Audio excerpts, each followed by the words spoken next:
Assalamualaikum warahmatullahi wabarakatuh. Selamat pagi sahabat Smegadia. Kembali lagi bersama kami untuk membahas tentang tenaga kesehatan bersama Bu Dian Anggraini. Apa kabar Bu Dian? Alhamdulillah sehat. Selamat pagi Pak Fatih. Pagi. Oke. Ya semangat Bu, semangat. Sip. Semangat. Ini peralatan apa ini Bu? Peralatan yang di depan ini untuk menjaga kesehatan kah? Betul. Selain untuk menjaga kesehatan juga mendeteksi dini suatu penyakit. Wah, begitu.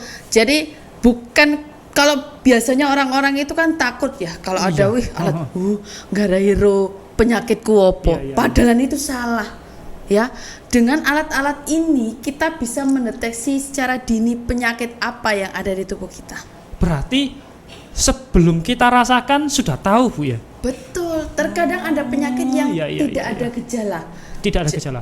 Orang-orang wah itu berbahaya. Bahaya itu. Bahaya itu. Terkadang ada gejala tetapi kita tidak memperhatikan atau halah wisiku biasa paling sering terjadi. Jadi dianggap biasa, padahal itu adalah tanda-tanda. Makanya dengan alat-alat ini kita mendeteksi suatu penyakit yang ada di tubuh kita, begitu. Dan untuk melihat stabilitas organ-organ tubuh kita, begitu. Oh, gitu Bu. Simpel sekali Bu Dian ya, cuma ya seperti ini sudah bisa mendeteksi dari dini. Kalau saya sendiri itu memang rasanya kalau mau periksa itu, waduh, periksa. Takut saya mau periksa itu takut kayak gitu.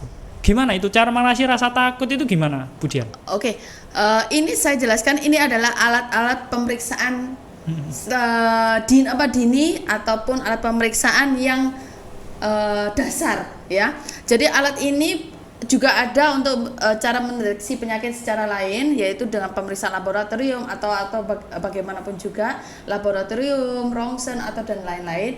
Tapi ini adalah alat-alat pemeriksaan secara dasar. Nah, untuk menghindari rasa ketakutan itu kita harus mempunyai motivasi pada diri kita sendiri bahwa jangan ada rasa ketakutan. Kita beranggapan bahwa memang aku nggak pengen penyakitku, itu salah sebenarnya. Oh iya. Biasanya malah tahu tambah takut, tambah stres bisanya. Padahal semakin dini kita mengetahui suatu penyakit tersebut, semakin cepat penyakit itu bisa diobati dan angka kesembuhannya juga semakin besar. Begitu. Oh, biasanya yang bisa terdeteksi secara dini itu penyakit apa saja sih Bu?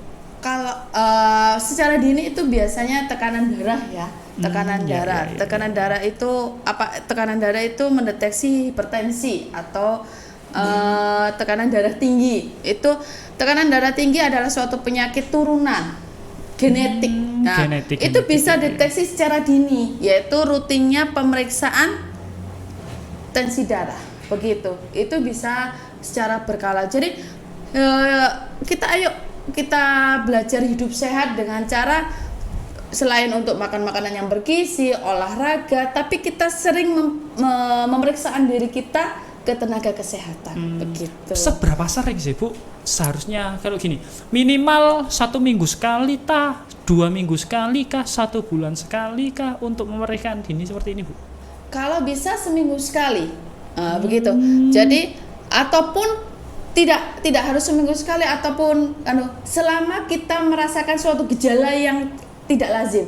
Seperti ini, aku cepat lelah ya, saya cepat ngantuk ya. Kita bisa memeriksa diri kita ke tenaga kesehatan. Jadi tidak menunggu harus terjadinya suatu gejala, tapi kita harus inisiatif merasa kok gak enak ya awakku ya. Itu kita harus sigap untuk melaksanakan begitu. Kalau gini Bu Dian, kalau saya sendiri Bu Dian ya, kalau saya sendiri atau yang sahabat-sahabat yang lain juga pernah seperti saya. Saya tidak ada gejala apapun. Dan saya harus ke puskesmas lah minimal. Nah, yang saya omongkan itu apa Bu Dian? Untuk memeriksakan dini itu. Biasanya kalau seperti itu kita punya kalau di kampung ya, di kampung itu ada lansia. Atau posyandu ya. Posyandu ya. Kalau di kampung itu ada di RW, satu RW itu pasti ada posyandu balita dan posyandu lansia. Itu adalah salah satu deteksi. Jadi kenapa sih kok harus posyandu lansia atau posyandu balita? Karena mereka adalah orang-orang yang sangat rawan sekali. Begitu. Lah kalau seperti Pak Fatih kepengen ke puskesmas ya, nggak masalah. Saya hanya ingin general check up. General check up-nya seperti apa? Dasar. Begitu. Pengen tensi, kalaupun Pak Fatih gula darah juga ya. Begitu bisa gula darah, kolesterol, asam urat. Toh sekarang juga ada alat yang bisa langsung diketahui hasilnya, begitu. Sudah canggih berarti. Iya, hanya setetes darah juga ya? bisa. Kalau lebih akurat memang di laboratorium, begitu. Seperti itu Bu Dian. Iya, betul. Kalau alat-alat seperti ini kan umum ini Bu Dian, bisa beli atau memakai sendiri. Bisa. Ini alat apa saja sih Bu Dian? Kalau untuk alat seperti ini memang dijual umum ya, atau dijual bebas. Tetapi kalau biasanya kayak seperti Pak Fatih, mohon maaf, Pak Fatih kan bukan tenaga kesehatan, biasanya dianjurkan untuk memakai yang digital seperti ini. Oh, seperti ini. Oke, itu hanya langsung dipasang dan dipencet saja sudah muncul angkanya.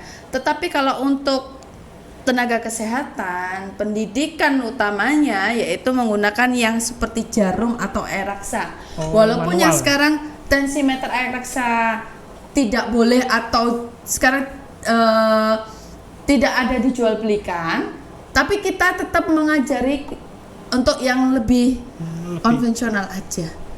Begitu. Kalau untuk seperti Pak Fatih yang bukan tenaga kesehatan, pakai yang digital saja. Ya lebih simpel lah, tinggal pencet-pencet. Sudah tahu. Sudah tahu hasilnya begitu. Terus ini Bu Dian, kan sering juga yang saya alami atau sahabat Megadia yang lain dialami itu tentang telinga itu menggaung. Itu gejala atau seperti apa Bu Dian? Telinga ya terkadang kan kadang kita diem gitu ya. Telinga itu nging begitu ya bunyi apa? Telinga adalah sebagai salah satu indera dari kita, kan ada 5 indera, indera penglihatan mata, indera pengecap lidah, indera pendengar telinga, indera peraba kulit, dan indera hidung, yaitu pencium. Salah satu telinga sebagai indera manusia, telinga juga sebagai keseimbangan tubuh. Keseimbangan tubuh. Pak Fatih pernah naik pesawat? Pernah satu kali. Nggak apa-apa, saya juga satu kali. Yang penting kan sudah pernah. Pernah. Saat kita take off atau landing, di situ terdapat tekanan udara yang sangat press sekali. Di situ keseimbangan tubuh kita yaitu telinga kita berfungsi. Makanya terkadang nging atau budek-budek ya apa. Itu keseimbangan karena memang sebagai telinga sebagai alat pendengar juga sebagai alat keseimbangan. Itu alarm, enggak masalah. Begitu. Berarti kalau itu di pendengaran ya Bu Dian ya. Kalau di penglihatan habis tidur langsung berdiri burem, berarti itu juga bermasalah juga pada tubuh kita. Itu salah satu juga untuk adalah alarm. Jadi tidak bisa disepelekan itu Bu ya? Makanya kita harus deteksi dini. Jadi jangan pernah takut lagi untuk memeriksakan diri. Aku wedi penyakitku keruan, itu salah. Semakin dini kita mengetahui penyakit kita, semakin cepat kita mengobatinya dan angka kesembuhannya juga semakin besar. Begitu. Soalnya mindsetnya biasanya Bu Dian, setahu saya itu mindsetnya yang dipunyai oleh orang Indonesia ya. Itu kalau ke rumah sakit itu apalagi anak-anak ke posyandu, ke rumah sakit itu mindset itu sudah takut. Seperti itu biasanya Bu Dian. Lah berarti sebagai generasi muda itu ngasih contoh kepada adik-adiknya atau ponakannya biar tidak takut untuk ke rumah sakit. Kalau ke rumah sakit belum tentu sakit seperti itu. Betul. Untuk menjaga kesehatan untuk biar mengetahui dan mendeteksi dini seperti itu. Betul.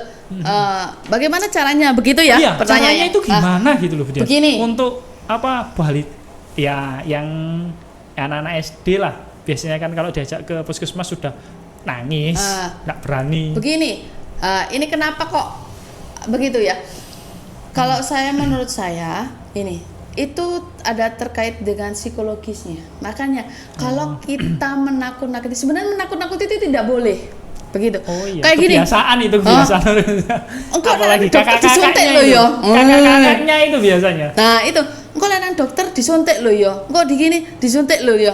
Lah, itu mindset itu. Iya. Oh, bahwa lek neng dokter, bahwa lek neng rumah sakit iku kok bakal disuntik begitu iya, loh. Waduh. Jadi mindset itu apalagi kita menanamkan dari anak kecil itu akan terbawa sampai besok. Jadinya itu akhirnya wedi nang rumah sakit, wedi nang puskesmas, iya. takut ke tenaga kesehatan, ketemu wong kelambi pote-pote wedi kabeh. Itu iya, karena mindsetnya disuntik lho ya. Ana bu dokter disuntik lho ya. Ana disuntik. Lah itu yang salah. Jadi ayo kita dekatkan tenaga kesehatan dengan anak-anak. Ayo makan yang baik gitu. Makanannya bergizi. Didengarkan apa dokter. Jadi jangan makan ciki-ciki ya, jangan minum micin-micin gitu. Micin-micinan ya, begitu. Generasi micin sekarang. Iya, begitu. Iya, gitu Budiannya. Okay. Lah berarti kita harus menjaga pola hidup sehat. Siap. Pesan dari Budian ya, pola hidup sehat dan sering-sering check up. Medical check up. Kalau di Surabaya medical check up, kalau di Puskesmas insya Allah gratis kok Bu. Iya. Paling maksimal, Surabaya. Iya, kalau di KTP Surabaya gratis. Maksimal itu kalau bayar tidak sampai 10.000 seperti itu. Betul. Bawa KTP aja, pokoknya KTP Surabaya gratis. Alhamdulillah. Di sini juga gratis Budian. Gratis. Monggo. Kalau di sini guru-guru kalau mau tensi pasti gratis. Gratis. Ada apa di sini Budian? Tensi saja apa? Yang lain juga ada? Ada di sini juga ada tes kolesterol, asam urat dan ya? Gula darah ada. Diajari semua murid-muridnya diajari Budian. Diajari pasti. Iya, gitu. Siap. Ya. Ngobrol kali ini sudah kita akhiri saja ya. Semoga bermanfaat. Ya, Pak, ya? Sangat menarik sebenarnya, pengen panjang lebar lagi ceritanya. Tapi ya cukuplah segitu. Pokoknya pesan yang manfaat untuk kita semua itu bisa dipraktekkan di sahabat-sahabat yang lain seperti itu. Ya, kami akhiri. Wassalamualaikum warahmatullahi wabarakatuh. Selamat pagi. Ayo bergabung bersama Megadia Surabaya.